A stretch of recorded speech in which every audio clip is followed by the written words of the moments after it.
Hi friends, welcome to Vinod Patel channel. మీరు కనుక first time చూస్తుంటే నా ఛానల్కు సబ్స్క్రైబ్ అవ్వండి. నేను చేస్తున్న వీడియోలు మీకు నోటిఫికేషన్గా రావాలంటే ఈ బెల్ బటన్ క్లిక్ చేయండి. నేను చూపిస్తున్న వీడియో దేని గురించి అంటే, మీ యొక్క ఓటర్ ఐడి కార్డులో ఫోటో కానీ, అడ్రస్ కానీ, పేరు కానీ, డేట్ ఆఫ్ బర్త్ కానీ ఎలా చేంజ్ చేసుకోవాలి, దానికి ఆన్లైన్లో ఎలా అప్లై చేసుకోవాలో నేను ఈ వీడియోలో చూపిస్తున్నాను. ముందుగా మీరు ఏం చేయాలంటే గూగుల్ సెర్చ్ ఇంజన్లో ఎన్విఎస్పి అని సెర్చ్ చేయండి. నేను సైట్ యొక్క లింక్ కింద డిస్క్రిప్షన్లో కూడా ఇస్తున్నాను, మీరు దాన్ని యూజ్ చేసుకోవచ్చు. ఇక్కడ ఫస్ట్ వచ్చిన రిజల్ట్ చూడండి, ఎన్విఎస్పి సర్వీస్ పోర్టల్ అని చెప్పేసి. ఈ ఆప్షన్ మీద ఒకసారి క్లిక్ చేయండి. క్లిక్ చేసిన తర్వాత మనకు ఎన్విఎస్పి సర్వీస్ పోర్టల్ ఓపెన్ అవుతుంది అనమాట. నేషనల్ ఓటర్స్ సర్వీస్ పోర్టల్ అనమాట. ఇక్కడ కింద స్క్రోల్ చేయండి. స్క్రోల్ చేస్తే మనకు ఇక్కడ correction of entries in electoral roll అని ఉంది, కింద క్లిక్ హియర్ అని ఉంది.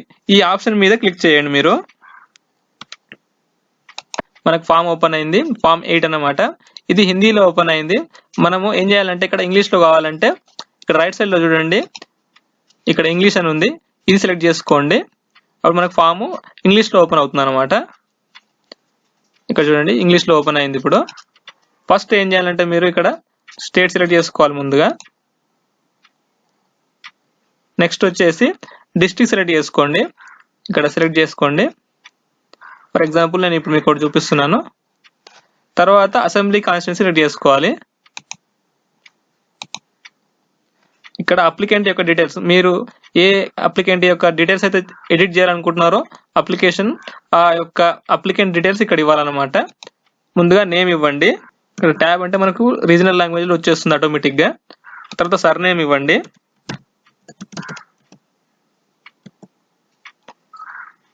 ఇక్కడ నెక్స్ట్ ఏంటంటే part number of electoral roll, serial number of electoral roll మరియు ఫోటో ఐడెంటిటీ కార్డ్, అంటే మనకు EPIC card, voter ID card number కావాలన్నమాట. ఇది మీకు ఓటర్ ఐడి కార్డు మీద బ్యాక్ సైడ్ ఉంటాయి అనమాట, ఎలక్టరల్ రోల్, మన పార్ట్ నంబరు. మీకు ఒకవేళ ఇది తెలియకపోతే అది ఎలా తెలుసుకోవచ్చు అంటే అది కూడా చూపిస్తున్నాను. ఇక్కడ నేషనల్ సర్వీస్ పోర్టల్లోనే మనకు ఇక్కడ లెఫ్ట్ సైడ్ లో చూడండి, search your name in electoral roll అని ఉంది. ఈ ఆప్షన్ మీద క్లిక్ చేయండి. ఇక్కడ క్లిక్ చేస్తే మనం సెర్చ్ చేసుకోవచ్చు అనమాట మన ఓటర్ లిస్ట్ లో మన పేరు. కంటిన్యూ అనండి. ఇక్కడ నేమ్ టైప్ చేయండి. తర్వాత ఏజ్ సెలెక్ట్ చేసుకోండి. ఇక్కడ రైట్ సైడ్ లో ఫాదర్ నేమ్ ఇవ్వండి. తర్వాత జెండర్ సెలెక్ట్ చేసుకోండి. తర్వాత ఏం చేయాలంటే ఇక్కడ స్టేట్ సెలెక్ట్ చేసుకోండి. తర్వాత డిస్ట్రిక్ట్ సెలెక్ట్ చేసుకోవాలి. నెక్స్ట్ ఏం చేయాలంటే అసెంబ్లీ కాన్స్టిట్యున్సీ కూడా సెలెక్ట్ చేసుకోవాలి. సెలెక్ట్ చేసుకున్న తర్వాత ఇక్కడ రైట్ సైడ్ లో చూడండి కోడ్, క్యాప్చా కోడ్ ఉంది. ఎగ్జాక్ట్ గా ఇదే టైప్ చేయండి, రాంగ్ అయితే తీసుకోదన్నమాట. అది సర్చ్ అనండి. ఇక్కడ చూడండి మనకు రిజల్ట్ వచ్చేసినాయి అన్ని. ఇందులో మనకు ఎపిక్ కార్డ్ నంబర్ ఎలా అంటే చూసుకోవచ్చు. ఇక్కడ మీరు ఎవరిదైతే కావాలనో అక్కడ లెఫ్ట్ సైడ్ లో వ్యూ డీటెయిల్స్ అని ఉంది. ఈ ఆప్షన్ మీద మీరు క్లిక్ చేయండి. ఇక్కడ క్లిక్ చేస్తే మనకు ఆ నేము, ఓటర్ ఐడి కార్డ్ నంబరు, చూడండి పార్ట్ నంబర్ ఇక్కడ చూడండి, పార్ట్ నంబర్ ఇక్కడ ఉంది, సీరియల్ నంబర్ ఇక్కడ ఉంది అనమాట. ఇవి నోట్ చేసి పెట్టుకోండి. తర్వాత మనం ఎలా అప్లై చేయాలంటే ఇక్కడ ఎలక్టరల్ రోల్ లో పార్ట్ నంబర్ టైప్ చేయండి. తర్వాత సీరియల్ నంబర్ ఎంటర్ చేయండి. ఇక్కడ మీ యొక్క ఓటర్ ఐడి కార్డ్ యొక్క నంబర్ కూడా ఇక్కడ ఎంటర్ చేయండి. ఫర్ ఎగ్జాంపుల్ నేను చూపిస్తున్నాను ఇది. తర్వాత మీరు ఓటర్ కార్డులో ఏదైతే చేంజ్ చేసుకోవాలనుకుంటున్నారో ఆ ఆప్షన్ మీరు ఇక్కడ సెలెక్ట్ చేసుకోవాల్సి ఉంటుంది. మీరు ఓటర్ కార్డులో ఏమేమి చేంజ్ చేసుకోవచ్చు అంటే మీ యొక్క పేరు కానీ, అంటే మీ పేరు ఒకవేళ మిస్టేక్ ఉందనుకోండి, మీరు మిస్టేక్ కూడా చేసుకోవచ్చు అనమాట. నేమ్, ఫోటోగ్రాఫ్, మీరు ఒకవేళ ఫోటో చేంజ్ చేసుకోవాలనుకుంటే ఈ ఆప్షన్ సెలెక్ట్ చేసుకోవాలి. అడ్రస్ చేంజ్ చేసుకోవాలనుకుంటే ఇక్కడ, డేట్ ఆఫ్ బర్త్ చేంజ్ చేసుకోవాలంటే ఇక్కడ, జెండర్ కానీ, type of relation, name of relative మరియు ఏజ్ కావాలంటే ఇక్కడ అనమాట. మీరు ఈ ఫీల్డ్స్ లో 3 ఫీల్డ్స్ మాత్రమే ఒకటేసారి అప్లై చేసుకోవచ్చు అనమాట. 3 కంటే ఎక్కువ ఫీల్డ్స్ ఉంటే మీరు అప్లై చేయలేరు. ఫర్ ఎగ్జాంపుల్ నేను నా యొక్క ఫోటోను, అడ్రస్ ను మరియు డేట్ ఆఫ్ బర్త్ ను నా ఓటర్ ఐడి కార్డ్ లో చేంజ్ చేసుకోవాలనుకుంటున్నాను. అది ఎలా అంటే చూడండి, ఇప్పుడు నేను ఇక్కడ 3 ఫీల్డ్స్ సెలెక్ట్ చేసుకున్నాను. నేను ఇక్కడ నేమ్ సెలెక్ట్ చేసుకోలేదు కాబట్టి ఈ నేమ్ అనేది నాకు ఇప్పుడు ఆప్షన్ చూపించదు అనమాట, బ్లాంక్ అయిపోతుంది. నెక్స్ట్ మనకు అడ్రస్ చూపిస్తుంది చూడండి. ఇక్కడ మనం అడ్రస్ ను ఇక్కడ చేంజ్ చేసుకోవచ్చు. స్ట్రీట్ ఇవ్వండి ఇక్కడ. నెక్స్ట్ వచ్చేసి విలేజ్ ఇవ్వండి. రైట్ సైడ్ లో మనకు తెలుగులో కూడా వస్తుంది. ఒకవేళ తెలుగులో కరెక్ట్ గా రాకపోతే మీరు ఇక్కడ కీబోర్డ్ ఉంటుంది, ఈ కీబోర్డ్ ద్వారా కరెక్ట్ గా టైప్ చేసుకోవచ్చు అనమాట. ఇక్కడ ఈ కీబోర్డ్ వస్తుంది, కీబోర్డ్ ద్వారా మీరు టైప్ చేసుకోవచ్చు. తర్వాత పోస్ట్ ఆఫీస్ ఇవ్వండి ఇక్కడ అడ్రస్. నేను ఎగ్జాంపుల్ చూపిస్తున్నాను మీకు ఇది. తర్వాత పిన్ కోడ్ నెంబర్ ఎంటర్ చేయండి. నెక్స్ట్ ఏం చేయాలంటే ఇక్కడ సెలెక్ట్ డిస్ట్రిక్ట్ అని ఉంది, మీ డిస్ట్రిక్ట్ ను సెలెక్ట్ చేసుకోవాలి. నెక్స్ట్ ఏం చేయాలంటే మీరు ఇక్కడ డేట్ ఆఫ్ బర్త్ ను సెలెక్ట్ చేసుకోండి. మీరు డేట్ ఆఫ్ బర్త్ చేంజ్ చేసుకోవడానికి అప్లై చేస్తున్నారు కాబట్టి డేట్ ఆఫ్ బర్త్ ను కూడా ఇక్కడ సెలెక్ట్ చేసుకోండి. నెక్స్ట్ వచ్చేసి మనం relative name, relative surname select చేసుకోలేదు కాబట్టి రాదు, ఇవన్నీ బ్లాంక్ అయిపోతాయి అనమాట.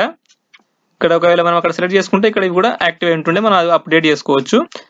మరియు ఇప్పుడు ఏం చేయాలంటే నెక్స్ట్ సపోర్టింగ్ డాక్యుమెంట్స్ ను అప్లోడ్ చేయాల్సి ఉంటుంది. ఈ డాక్యుమెంట్స్ అనేవి జేపీజీ కానీ, పిఎన్జీ కానీ, బిఎంపీ కానీ జేపీజీ ఫార్మాట్ లో ఉండాలి, అంటే పిక్చర్ ఫార్మాట్ లో ఉండాలి, పీడిఎఫ్ డాక్యుమెంట్ లో తీసుకోదనమాట.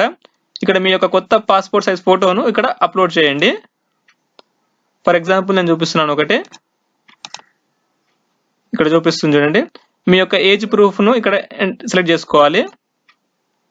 10th మెమో కానీ, ఏదైనా ఆధార్ కార్డ్ కానీ, టైప్ ఆఫ్ డాక్యుమెంట్ చూడండి.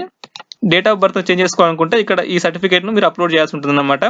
10th మెమో కానీ, పాన్ కార్డ్ కానీ, డ్రైవింగ్ లైసెన్స్ కానీ, ఆధార్ కార్డ్ కానీ. అలాగే మీ యొక్క అడ్రస్ ప్రూఫ్ కావాలంటే అడ్రస్ ప్రూఫ్ కూడా ఇక్కడ మీరు అప్లోడ్ చేయాల్సి ఉంటుంది. ఇక్కడ సెలెక్ట్ చేసుకున్న తర్వాత లాస్ట్ లో ఏం చేయాలంటే మీ యొక్క మెయిల్ ఐడి ఇక్కడ ఇవ్వండి, ఇక్కడ మొబైల్ నెంబర్ ఇవ్వండి. మొబైల్ నెంబర్ ఇస్తే మీ యొక్క అప్లికేషన్ నెంబర్ మీ మొబైల్ కి డైరెక్ట్ వచ్చేస్తుంది అనమాట. నెక్స్ట్ ఇక్కడ మీ ప్లేస్ ఇవ్వండి, మీరు ఎక్కడైతే ఉంటున్నారో అక్కడ ప్లేస్ ఇవ్వండి. లాస్ట్ లో ఏం చేయాలంటే మీరు ఇక్కడ క్యాప్చా కోడ్ ఉంది, ఈ క్యాప్చా కోడ్ ను ఎగ్జాక్ట్ గా ఇదే ఎంటర్ చేయండి. ఎంటర్ చేసి సబ్మిట్ నొక్కండి. డైరెక్ట్ గా మీ యొక్క ఫామ్ సబ్మిట్ అయిపోతుంది. సబ్మిట్ అయిపోగానే మీ యొక్క ఫోన్ నంబర్ కు ఒక మెసేజ్ వస్తుంది, నంబర్ ఉంటుంది అనమాట, అప్లికేషన్ నంబరు. ఆ నంబర్ ను మీరు తర్వాత ట్రాక్ చేయొచ్చు అనమాట. అంటే మన యొక్క అప్లికేషన్ అప్రూవ్ అయిందా, రిజెక్ట్ అయిందా, ఏ స్టేటస్ లో ఉందో కూడా మనం చూసుకోవచ్చు అనమాట. మీరు మీ యొక్క అప్లికేషన్ ను ఎలా ట్రాక్ చేయొచ్చు అంటే ఇక్కడ చూడండి, ఇక్కడ ట్రాక్ అప్లికేషన్ స్టేటస్ అని ఉంది. ఈ క్లిక్ హియర్ మీద క్లిక్ చేయండి. క్లిక్ చేస్తే మనకు ఆన్లైన్ అప్లికేషన్ స్టేటస్ అని చెప్పేసి రిఫరెన్స్ ఐడి మీ మొబైల్ కి వస్తుంది. ఆ నంబర్ ను ఇక్కడ ఎంటర్ చేయండి. నేను ఒకటి ఎగ్జాంపుల్ చూపిస్తున్నాను మీకు. నంబర్ ఎంటర్ చేసిన తర్వాత ట్రాక్ స్టేటస్ అనండి. ఇక్కడ చూడండి సబ్మిటెడ్, అప్లికేషన్ సబ్మిట్ అయిన డేటు, దానికి సంబంధించిన డీటెయిల్స్ కూడా మీకు ఇక్కడ చూడొచ్చు అనమాట. యాక్సెప్ట్ అయితే యాక్సెప్ట్ చూపిస్తుంది, ఒకవేళ రిజెక్ట్ అయితే రిజెక్ట్ అయింది కూడా చూపిస్తుంది అనమాట. ఇక్కడ యాక్సెప్టెడ్ అయింది అనుకోండి, మీరు మీ దగ్గరలోని మీ సేవా సెంటర్కి వెళ్ళి మీ యొక్క ఓటర్ కార్డ్ ను ప్రింట్ తీసుకోవచ్చు అనమాట. అక్కడ ఇలా మీరు ఆన్లైన్ లోనే మీ యొక్క ఫోటో కానీ, మీ యొక్క అడ్రస్ కానీ, నేమ్ కానీ ఓటర్ ఐడి కార్డు చేంజ్ చేసుకోవచ్చు అనమాట. మీకు ఈ వీడియో నచ్చితే లైక్ చేయండి. Thank you for watching.